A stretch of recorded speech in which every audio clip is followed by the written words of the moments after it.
Today we are going to do the experiment named the Raspberry Pi using LED blink concept. So we have here Raspberry Pi 4 modules and we need some software and hardware here. So we need SD card here, it is having back side of this 16 GB of SD card, and we need one power cable, we need HDMI cable, one Ethernet cable, and mouse and keyboard wire we can connect here in wire ports.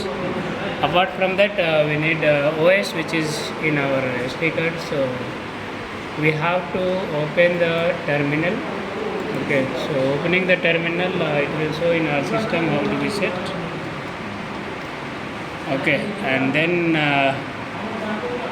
we have to go to programming side to edit in terminal itself. So we can write nino python dot or blink dot whatever we want to give the project name, and here we have to type. Here already it is showing existing, so you want to delete means delete or same is same, just you write here what pin number we can give connection. Here 17 connected and 6 as a ground, 17 as a output, plus terminal given minus given.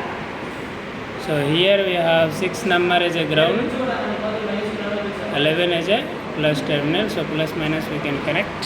And here we have program, you can give control X, it will be shown. Then you have to type Python 3, then your project name blink.py, just give enter. So LED will start blinking from